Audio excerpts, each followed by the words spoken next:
Mirë se vini në kanalin ton, mos harroni të bëni subscribe dhe të klikoni si përzdiles për të marrë njoftimet më të reja. Faleminderit! Mjekët me urdhër të prerë, mos t'i fusni në gojë këto 7 ushqime, po ju dëmtojnë veshkat. Veshkat luajnë një rol thelbësor në detoksifikimin e trupit. Veshkat janë gjithkohës në punë, madje luajnë rol edhe në tensionin e gjakut. Cilësia e regjimit ushqimor ndikon fort në punën e veshkave. Disa ushqime janë pikërisht të dëmshme për veshkat, madje nxisin shumë sëmundje. Në këtë video ju do të mësoni për ushqime të cilat shkaktojnë një barrë të rëndë për veshkat. Mishi i kuq. Mishi i kuq përmban shumë proteina të cilat janë shumë të dobishme për muskujt, por sfiduese për veshkat. Mishi i kuq është gjithashtu i pasur në yndyra të ngopura.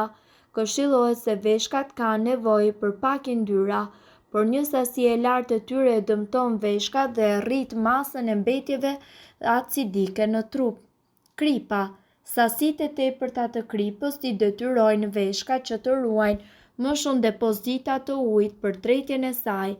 Kjo gjë nxit rritjen e tensionit të gjakut dhe dëmton aftësitë filtruese të veshkave. Për të përmirësuar këtë aftësi, ekspertët rekomandojnë që të konsumoni më shumë ushqime të pasura me kalium. Kafeina. Kafeina përshpejton gjithashtu qarkullimin e gjakut dhe rrit tensionin e tij. Ajo ndikon edhe në aftësinë e veshkave për përthithjen e ujit dhe nxit dehidratimin. Ekspertët rekomandojnë pirjen e 2 deri në 3 pijeve me kafeinë në ditë. Gjithashtu, pijet energjike dhe të gazuara. Këto lëngje nuk kanë asnjë vlerë shëndetësore. Ato janë të pasura me kafeinë, sheqerna dhe ngjyrues tepër të rrezikshëm. Nivelet e larta të sheqerit në gjak gjithashtu dëmtojnë veshkat dhe aftësinë e tyre filtruese. Ëmbëlsuesit artificial. Këto substanca të cilat gjenden tek pijet e gazuara që trumbetohen sikur kanë pak kalori, janë të dëmshme për veshkat. Produktet e bulmetit. Këto produkte janë të pasura me kalcium dhe me proteinë, por ju nuk duhet që ta teproni me konsumin e tyre. Kalciumi i tepërt mundet që të nxjisë formimin e gurëve në veshka. Barra e rëndë e punës së veshkave mundet që të çojë në mbetjet në organizëm në nivele tepër të rrezikshme. Ushqimet jo organike. Ushqimet jo organike janë gjithashtu të pasura me pesticide të cilat të nxisin gjithashtu edhe shfaqjen e sëmundjeve kronike të veshkave. Nivelet e larta të pesticideve nga ana tjetër në trup shkaktojnë një dëm akoma dhe të lartë oksidues të veshkave. Shëndeti i veshkave nuk kërkon sakrifica të mëdha. Ju mund të mos hiqni dorë nga kafeja e mëngjesit apo bifteku në drekë. Shijojini edhe djathin her pas here, por mundoni të hani fruta dhe perime të stinës të cilat janë tërësisht organike dhe pa pesticide dhe thuajini lam të mirë pijeve të gazuara. Shurupi me limon dhe majdanoz është gjithashtu një kurë shumë e mirë natyrale e cila mund të përdoret krahas trajtimeve të tjera kundër gurëve në veshka dhe përpara se ta përdorni atë duhet të dini se çelësi i parandalimit të gurëve në veshka është që ju të pini sa më shumë lëngje.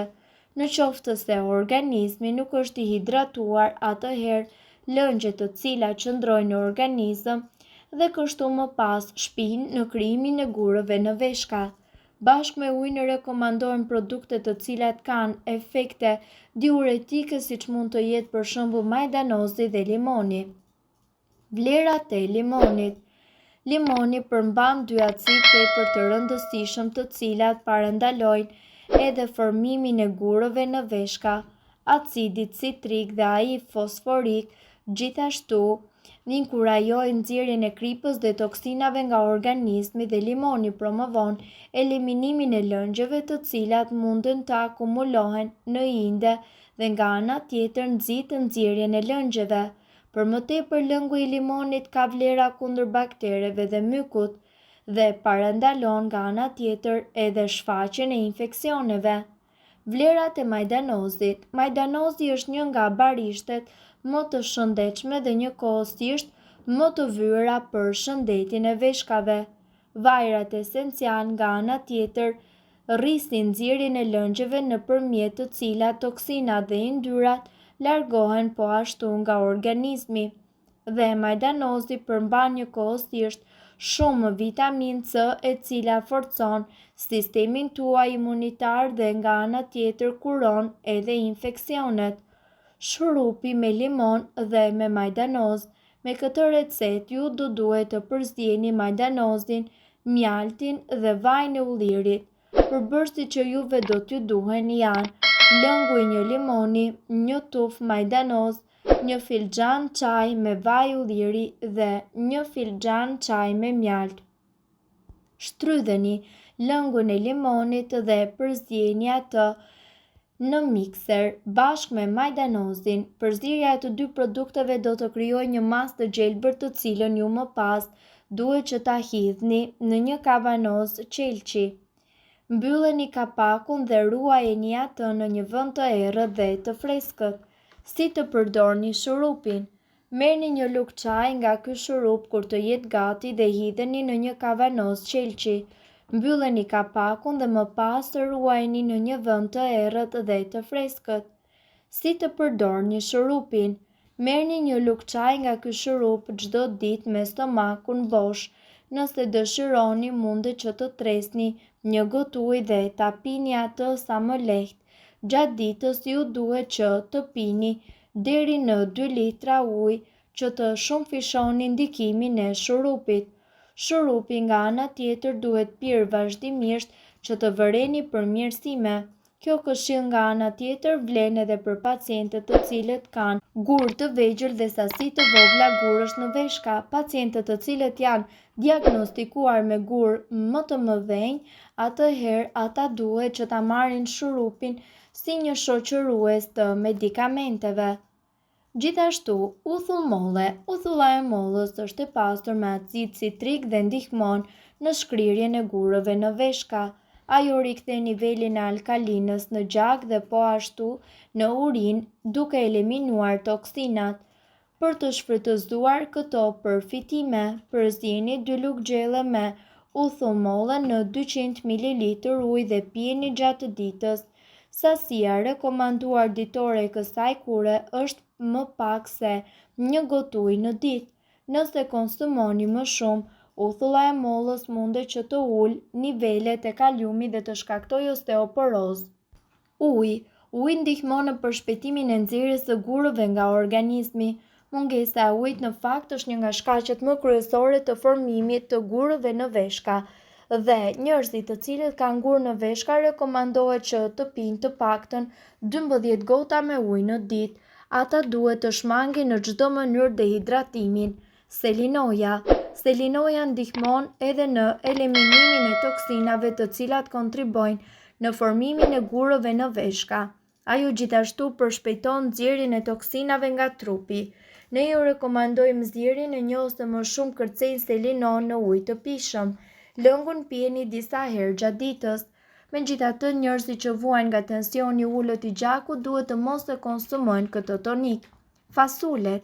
Fasulet janë një burim i shkëlqyer magnezi, një mineral që zbut simptomat e gurëve në veshka. Lëngu i fasuleve të ziera nga ana tjetër përmirëson shëndetin e përgjithshëm të veshkave dhe thërmon gurët në veshka. Ju mund të zgjini fasulet për rreth 6 orë dhe më pas ta kulloni lëngun e tyre në një kavanoz të pastër qelçi. Këtë lëng mund ta konsumoni gjatë ditës. Lule radiqa. Lule radiqa është një aleate e veshkave. Lëngu i saj konsiderohet si një tonik i shëndetshëm për veshka dhe për prodhimin e lëngjeve biliare. Ju mund ta zgjeni atë si çaj dhe mund ta shtoni dhe në lëkura portokalli, xhenxhefil dhe moll. Doza e rekomanduar e këtij toniku është 3 deri në 4 filxhan çaj në ditë. Nëse doni të dëgjoni videot tona që ne postojmë çdo ditë, kliko subscribe. Ju ftojmë gjithashtu të bëni like në video tona nëse i keni dëgjuar dhe pëlqyer ato. Faleminderit që e pat videon ton. Shpërndajni këtë video në profilin tuaj në mënyrë që të informohen edhe shokët tuaj. Faleminderit.